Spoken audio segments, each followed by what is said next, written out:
Okay, so at the weekend I posted my body transformation pictures from last year. So it was a year ago on Saturday that I completed my body transformation. So taking myself down to single digit body fat, so doing a weightlifting process, getting the muscles up, and then doing a cut and taking the body right down to single digit body fat, ready for a photo shoot, and then obviously did my shoot.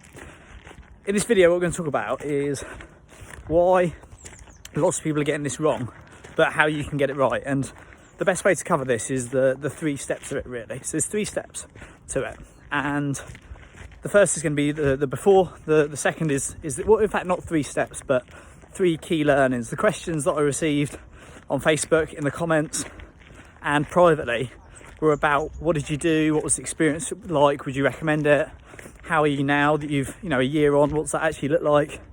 So I'm going to take you through the before, the during and the after. So the before, the easiest way to explain the before is you don't know what you don't know. The biggest thing I learned before I did my cut, when I got my coach, my nutritionist, my training plan, well, that's one thing, is you need to have these people on board, but we can talk about that in a minute, was you don't know what you don't know. And I was probably quite embarrassingly, talking a bit quietly because there's loads of boats about, I was quite embarrassingly the guy that would, I was the guy that would go to the gym, go and bang out 3 CrossFit. Before I did my cut, I was going to the gym, lifting weights, going running, doing CrossFit 3 times a week, and then taking a picture of my breakfast, which would be salmon and scrambled eggs and avocado and whole grain toast, and be like, yeah, I'm killing it, I'm absolutely nailing this. But for some reason I was still 70 or over kilograms, still visibly carrying excess body fat, and really didn't know what I was doing. So the first thing is you don't know what you don't know. And I thought that CrossFit and running and high intensity training was the way to go, and that when I wanted to diet, I just went down to as low calories as possible, sort of degree of starvation. And actually I did my training with RNT, which I'd highly recommend. Akash, who's the founder of RNT, is one of our property entrepreneurs, very, very good friend of mine, wrote a book called Transform Your Body, Transform Your Life. If you've not read it, highly recommend picking up a copy on Amazon. And in the first phase of working with them, what I actually learned, which was very strange, was that the first instruction to me was his first instruction was you need to start eating more. I was like, well, that sounds completely backwards, so I don't understand how that is. He's like, yeah, you need to be eating more, you need to be doing 3 big meals a day, you need to be having veg, rice, meat. And I was like, well, that sounds completely backwards. And what I started to learn, so I did a 6-month run-up in the first phase. So before I actually did my cut, I did a 6-month run-up, which was basically getting me ready for it. So starting to understand what's actually involved in eating, what's actually involved in exercise. How do you actually prepare yourself for a cut? So through that process, I started to learn about what is actually involved in food and exercise. A couple of things I learned was, one was about stress. Well, in fact, one was about nutrition. Most people don't understand about nutrition, and I've talked about this in previous videos about the fact that you really don't stand a chance out there trying to eat. Even the stuff that comes in healthy packaging, it's, calorie count might be good, but the nutritional quality might be quite low. And then we're led towards things like grenade bars and other things that we believe are good to eat. And what I started to learn about was actual nutrition. So the things here include calories, is obviously one that everyone's familiar with. But then second is macros. So all foods are made up of macros. There's 3 macros. One is carbohydrates, one is fats, and one is protein. And every food has elements of that.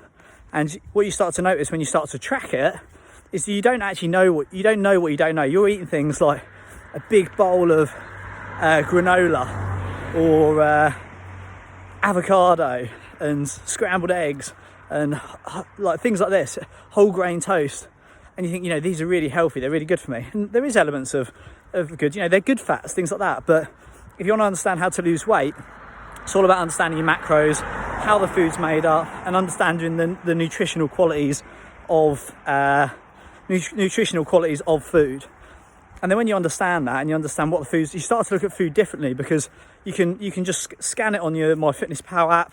It will show you what the macros are, and you start to understand that, blimey, I'm not eating that. That's a handful of nuts. And I'm going to eat a handful of nuts as a snack. It's like, well, actually, if you're eating the wrong sort of nuts, they're just really, really high in fat. So the calorie count on those is significant. So the first thing beforehand was I didn't know what I didn't know. And training was the same. So I used to do a lot of high intensity training, hill sprints, CrossFit, loads of stuff. And what I realised was it actually creates stress on the body, and the body can only handle so much stress. And whilst pre-cut, this didn't create a huge issue, it did when you start to put your body under more stress when you go into a deficit. So those sort of things actually got knocked off pretty quick. And this is where the second step come in. So the first was about you don't know what you don't know. You start to understand macros, start to understand calories, start to understand nutrition, and understand what food actually is. And you can have 3 ginormous meals a day and not go over your calorie count if you understand how macros work. Equally, you can starve yourself all day and have 1 meal in the evening and completely blow your whole calorie count for the day. And that's not, that just doesn't work. It's all a game, and that's step 2. So step 2 was during the cut. So during the cut, I was like, right, I did 6 months of warming the tyres, playing with it, having a good 5 days, and then going off, I treat myself at the weekend. And you start to realise things like one bad day does not wipe out one good day. One bad day wipes out 5 good days. It's complete false economy. And this is where the second step comes in. Once you've got those, you started to warm the tyres, you're seeing some early successes, you've got some of the basic habits that you didn't know about before, which includes steps, hydration, nutrition, and you want to pull the trigger. This is where step 2 comes in. And step 2 is it's all a game. My cut was 14 weeks, and from the day that I pulled the trigger, it's like, right, here's the blueprint. This is exactly what we're going to do. So it's a 14-week training plan. I'm big on gamification. So Property Entrepreneur is a game. The whole game, every year. That's why people stay on it year after year, because it's a game. It's the only way to run a business. It has a start point, it has a finish point, it has 4 quarters, it has targets, it has goals. It's a game that we play every single year on Property Entrepreneur. It's exactly the same when you're doing a cut. So right, it's 14 weeks. We're starting off at, say, 70, just over 70 kilograms, and we're going to cut down to X. And you don't always know what that's going to be. I actually went really light. I started at over 70 kilograms, and I think I cut down to about 56. Can't remember exactly what the weight was, but I can remember 56. It might have been a little bit lower, but it was about 55, 56 was the weight that I cut down to. So it's a reasonable amount of weight, 14 weeks. And then what you do is, it's all a game. So you've got a training plan. So right, here's your training plan, write it in your journal, go and do that during the week. You've then got your steps. So when I was saying before about I embarrassingly didn't know what I didn't know, I was going out doing hill sprints, CrossFit, but that creates loads of stress. Actually, it's all about macros and steps, and eating the right food, and removing decision fatigue and getting your steps in. So when it's all a game, it's like, right, now I need to track my food. So every single day, track everything that goes in your mouth, you track it. And you start to see, right, well, that's my target for the week. How am I doing against my target? And it will show you every meal you eat. So if you go over on one meal, you have to claw it back on, go over on lunch, you have to claw it back on dinner. But on MyFitnessPal, you can see exactly what you're supposed to eat every day, and then exactly what you do actually eat every day.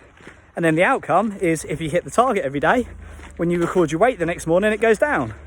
And if you do great at breakfast, you do great at lunch, and you overeat at dinner, then it goes up. Like, success and failure are very predictable, so it's all a game.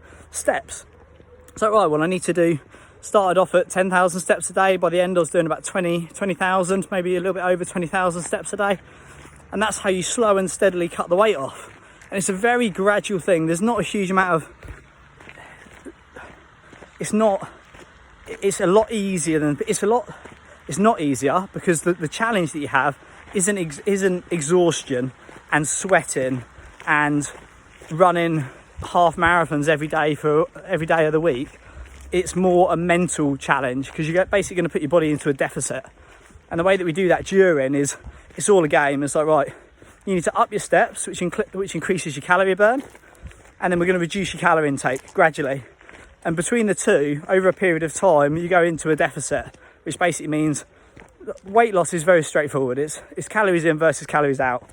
And I've done, I've trained my whole life. I've always done weightlifting, I've always done diets of sorts, I've done keto, I've done fasting, I've done vegetarian, I've done Atkins, every single diet you can think of. Cutting isn't like that. Cutting is good, solid, balanced nutrition, but in a deficit. And depending on how aggressive how much weight you've got to lose and the time of period you want to do it over, I lost 14, probably 10, 12, 14. I lost maybe 12 to 14 kilograms in about the same amount of weeks. So maybe a kilogram a week. I was targeted at, I think, 1% body fat a week, if I remember. I'd have to check. I'd have to do the maths on that. Don't quote me on that. But it was very gradual. But because it was all a game, every day we're tracking it. And every day it's like, right, the steps on Fitbit say you've burnt 2,800 calories today. The calories that have been eaten on MyFitnessPal say 1,800 calories. So you know that day you made that deficit, and then the next day when you weigh up, or the day after, once it's actually all been processed, is you'll see the weight come down. So it's very, very predictable, but it's all a game. And the biggest game is there is no room for manoeuvre. If you want to do it in 14 weeks, you want to take off 10 kilograms, it's all or nothing. And that's where it's all a game, and you start to get the discipline. And people might say, oh no, I don't really want to do that. I probably wouldn't recommend it. I would recommend if you're a bit of an extremist and you obsess over things and you like challenges and you want to run a marathon, it's one of those things. Like, nobody really recommends it because it's painful and it's challenging. But if you're one of those people, I could tell you your head would fall off if you do this, and you would still go and you still want to go and do it because you like that challenge, you like that grind, you like that graft, and that's what it is. It's playing that game for a sustained period of time, going into a deficit and cutting yourself through. The biggest challenge that I had was like mentally, emotionally. I triggered a lot of anxiety, so I did a completely clean cut. Never used any performance enhancing anything, whether that's like illegal, medicinal, or even supplements. I tried fat burners at one point. I tried, and this was all on the advice of my coach and nutritionist. Tried all these natural things, caffeine, fat burners, because I was getting some real stubborn fat that needed to be burnt off. But I just didn't get on with any of it. Like, it made me really anxious, made me really uncomfortable. And the biggest challenge I had through the cut was mental. It was like the voice, you get this voice in your head, you're basically putting yourself into starvation for a period. And when I say it's not aggressive, I think people think it's sweating and grinding and grafting. It's much more of a deep, consistent commitment. It's a marathon, not a sprint. It's probably the easiest way to explain it.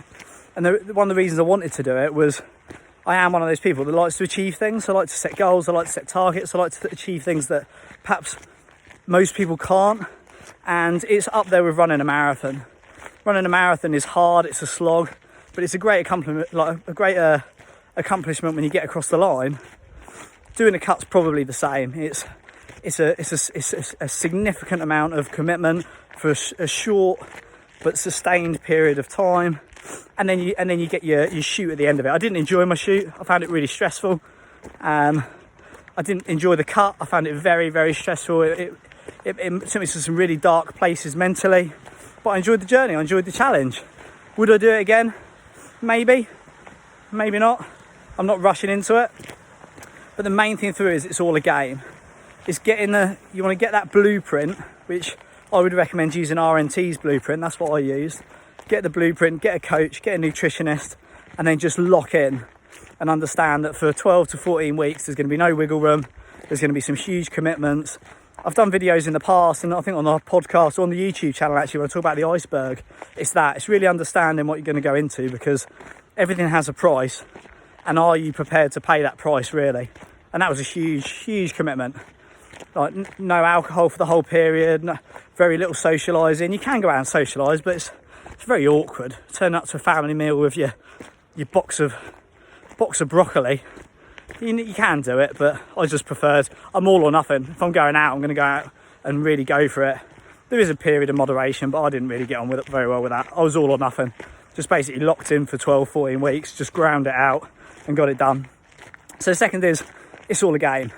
You've got to lock in, you've got to focus. And the closing sentiment on that is the more you do, the more you want to do. And the less you do, the less you're able to do.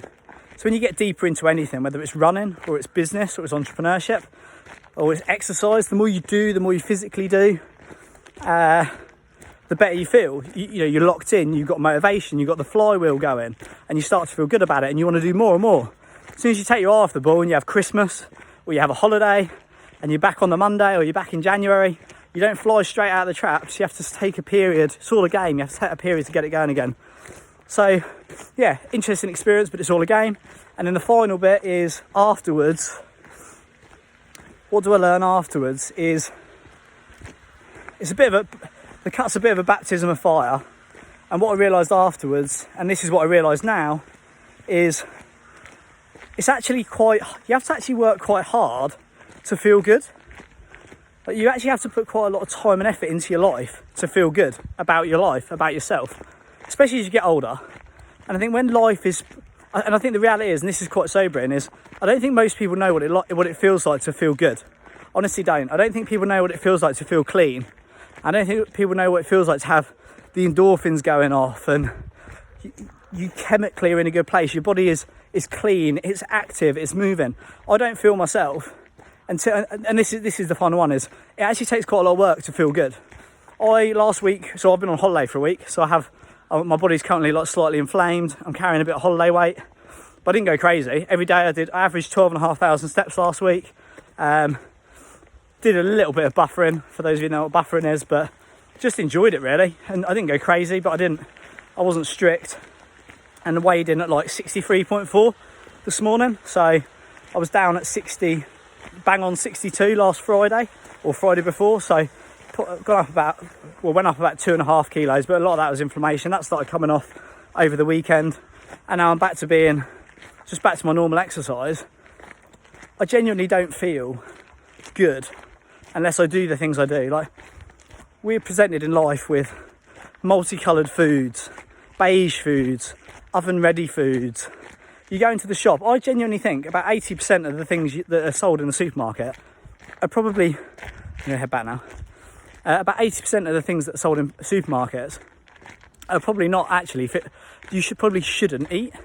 And when you walk down those aisles where they're multicoloured, you know, there's bright purples and pinks and blues, and the packaging's all exciting, and you're just like, this is so seductive, and it pulls people into it. The reality is most people spend their lives, and I did this previously without a doubt, walking around in a state of being hungover. And that might be hungover from alcohol, or it might be hungover from sugar, or it might be hungover from lack of sleep. It might be hungover from excessive consumption of carbohydrates. But they feel hungover, and they're sort of dragging themselves through life, dragging themselves out of bed in the morning. Everything's hard effort, everything's a bit of a graft. And that's when your body is basically, when I talk about inflammation, what inflammation means, so inflammation, if you've ever been for a big weekend, you've eaten out, you've been drinking beers and wine, and by the end of it, you're like, or Christmas Day and Boxing Day, and you're like, oh, my jeans don't fit, I feel like blown up. If you think about what happens when you get stung by a wasp, when you get stung by a wasp or a bee or anything, or bitten, poison goes into your body. And then when the poison's in your body, what your body does is it rushes resources to that pain point, and it inflames it to try and protect the body. So that's why you swell up when you get bitten, or you swell up when you get stung. It's exactly the same when you fill your body with poison. So inflammation is from eating things your body probably shouldn't eat, or at least finds it hard to process and put through. Most people are eating this stuff on a daily basis, and you don't really stand a chance at living a clean life, have good energy levels, sleeping well, thinking well, be clear in the head, unless you do these things. And my final thing is afterwards is, so I'm probably between 8 and 10 kilograms below where I was when I started. I don't know what that is in stones and pounds, but it's quite a significant amount of weight. And it's a level where I feel comfortable. It's a level where my t-shirts fit, my clothes fit, all the clothes I'm wearing now, small t-shirt, 28-inch jeans, they're all the clothes that I bought during my cut or at the end of my cut. And that's my sort of benchmark of, you can't stay in cut. Just to reiterate as well, because I think people think if I take my top off now, I'm not going to do that, but if I had some fake tan, maybe I would. I think people think that I still look how I do at a photo shoot. When bodybuilders are on stage and people who are doing their cut get in front of the camera, that's not a sustainable body weight. It's a performance. You do that to your body to achieve a checkpoint, a destination, which is the photo shoot, and it's not sustainable.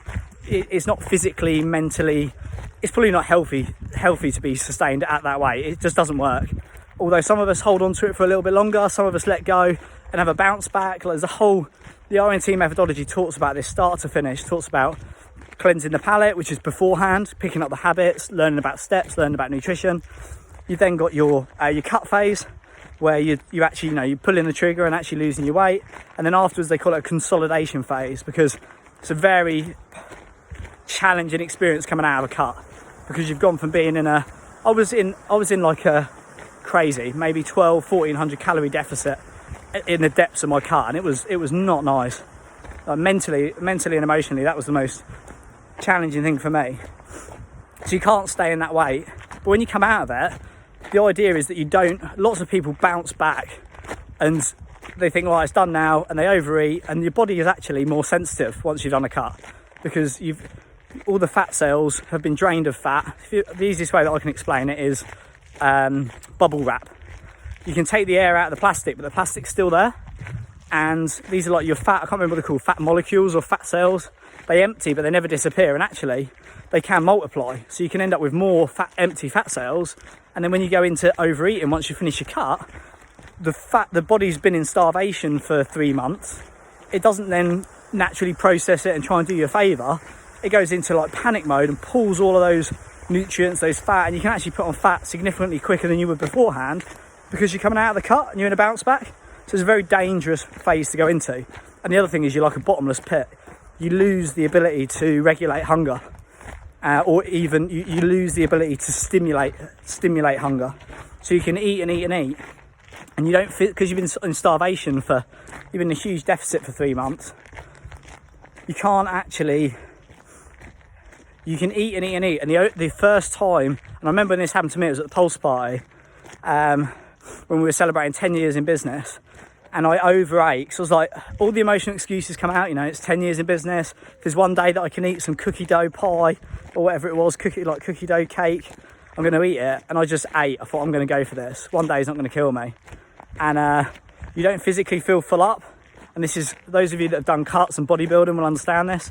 You don't physically feel full up until your stomach is literally pushing on basically your rib cage, and it's horrible. Like, it's absolutely horrible. I was walking around the car park. It ruined my afternoon to a degree. Obviously, you pull yourself out of it and it wears off, but coming out of it is a bit of a challenge. And afterwards, once it's all worn off, you get back to normal, and you fight the challenges of getting back to normal life and being let out of the whatever, back into the wilderness.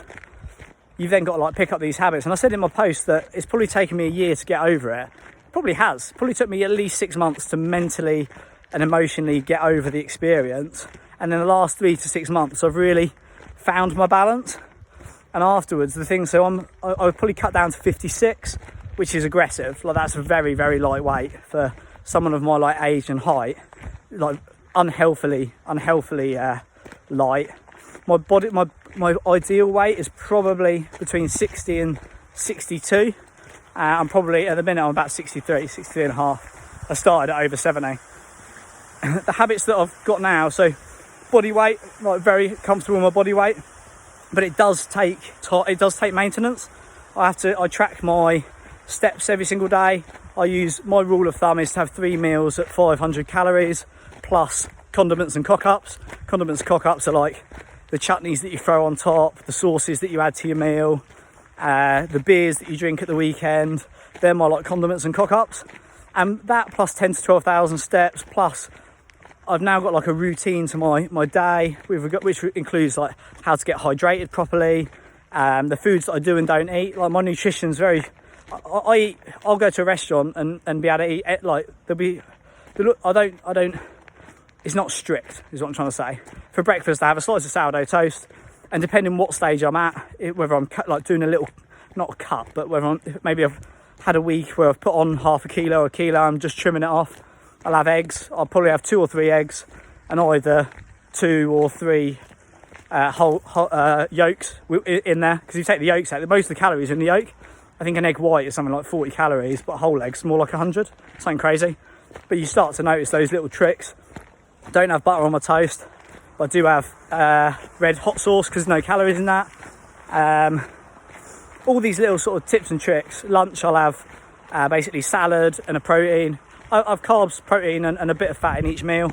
And I've just picked up the life habits, and I genuinely, with regards to the fact of you have to work hard to feel good, I genuinely think most people don't feel good, and you have to work quite hard. I have to get up and do my steps. I have to get up and hydrate. I have to get up and drink my green tea. I have to make sure that I don't eat things that don't agree with me. And this is the last thing is you have to actually work quite hard to feel good. But when I say work hard, when they're habits, again, the more you do, the more you want to do. I know that coming out for this walk for 30, 40 minutes this morning will make me feel good. And I'll sit back at my desk and start to do some work, and I'll feel good about it. I'll feel buzzing. I'll feel like positive, and I feel fresh, and I feel like engaged with the world. If I don't, then I feel like crap. And then if I feel like crap, I probably won't sleep very well. And if I don't sleep very well, I probably won't go for a walk tomorrow morning. If I don't go for a walk tomorrow morning, I'll do less, and I won't be able to do more. So that's my experience. If there's other specific things you want to know, like, feel free to let me know. My highest recommendation would be to buy RNT's book, which is called Transform Your Body, Transform Your Life. And that talks you through the process, talks you through the phases. There's lots of other phases to it. They're just the sort of headlines. And my tips would be, the before experience is warm the tyres, get some practice, pick up the steps, do habit stacking, learn about getting your steps in, your water, and do that gradually. Do it bit by bit, take a bit of a run up. And when you get to a point where you're like, yeah, I'm really ready to go to the next level now, then the second is it's all a game. Set the target, set the date, get your coach, get your nutritionist, get your trainer, get them all on board and say, right, this is what we're doing. Book the photo shoot. You know, it's going to cost you, including photography, I don't know what it is, £300, £400. Commit to it, put the money down. You're like, right, this is happening now. Tell people you're going to do it so they understand why you're not going to socials, or if you are going to socials, why you're turning up eating broccoli out of a box. I basically ate, my cut was protein and eggs for breakfast, carving out the yolks when we got into, like, when we were pulling the calories down. Lunch was rice, veg and chicken, and dinner was pretty much the same. And I'll bulk it out with a bag of rockets. Even things like tomatoes. You think, oh yeah, I can eat loads of tomatoes. Tomatoes are actually like really high in calories. It's all those things you don't know until you don't know what you don't know. So the seconds it's all a game, commit to it, lock into it. You can eat whatever you want on a cut, but it just takes so much thinking. I'm more of a extremist. I'm just going to eat the same thing every day for like 14 weeks. And I pretty much did, to be fair. I varied it a little bit, but just stuck to that. So it's all a game, pull the trigger, lock in, and then gradually go down, go through it. Appreciate that it's short term. It's something like the same as running a marathon. You have the medal forever. It's another one of these experiences. Lock in, and then afterwards, the reality is what you learn through the cut is you master nutrition, you master exercise, you understand you don't have to do CrossFit and running every single day, going to the gym 5 times, doing high intensity hill sprints and training. You don't have to do those things that are painful. You can go out for a walk, you can do 15 to 20,000 steps a day, get a handle on your nutrition, and you get far better results than somebody that's running up and down hills doing hill sprints, if they're not coupling it with all the other things. Obviously take all this with a pinch of salt, that all of it's relative, but at a broad stroke, that's what it is. So yeah, and the final thing is figure out what makes you feel good. Some things in life will make you feel good. Overeating, drinking alcohol, not exercising, you know, sitting in the house for, especially now we're on lockdown or various different forms of not leaving the house. So easy to sit around. It's so bad for you. We're not created to. We weren't designed to sit around all weekend and sit watch the TV in the evenings, and maybe get up towards the kitchen to stick some food that's not good for you in the oven. All these things, I'm sure there's some sort of conspiracy that they're there to slow us down. It's figuring out what are those habits that make you feel good, putting them into practice, creating a lifestyle around it, and then tuning into it, just being really self-aware. If you don't feel good and you have a couple of days where you're not feeling good, it's for a reason. and it's probably nutrition based or exercise based. You genuinely can solve so many physical, mental issues with a bit of exercise and clean eating. Not everything, but it has such a significant impact on your life, and afterwards it's holding on to those. Anyway, hopefully that answers your questions, gives you some insight, and gives you some direction on if you're considering a cut, or even just want to get a better handle on your weight. Like, you don't have to go to Photoshop Fitness, you don't have to run a marathon to start running. Go and do a 10k, do a 5k, download the Couch to 5k app. If you want to lose a bit of weight, you don't have to go down to 7 or 8% body fat and do a photo shoot and get fake tanned and everything else. That's just for the extremists, and it's not, you don't love the process, I can assure you. Just do what you want. Understand what you want out of life. If you don't feel good, start to be self-aware. Understand why that is. If you don't look good, start to tune into it. The more you do, the more you want to do. The more you don't do, the less you can do. And that's true. When you're eating crap and you look like crap and you feel like crap, it's an easy excuse to eat more crap. It's having that self-awareness of success and failure are very predictable. Calories in versus calories out. If you burn more than you eat, you will lose weight. If you eat more than you burn, you will gain weight. And it's life by design. Life's here for living. It's an adventure, it's an experience, it's a challenge. Nothing's ever easy. Tune into what you want, make the most of life. Hopefully I gave you a few sort of tidbits and insight. And if you want anything else, drop it in the comments and I'll gladly answer your specifics. Otherwise, order the book. That will be the biggest thing to kick you off. All right, have a great day. I wish you all the best. I'll catch you soon.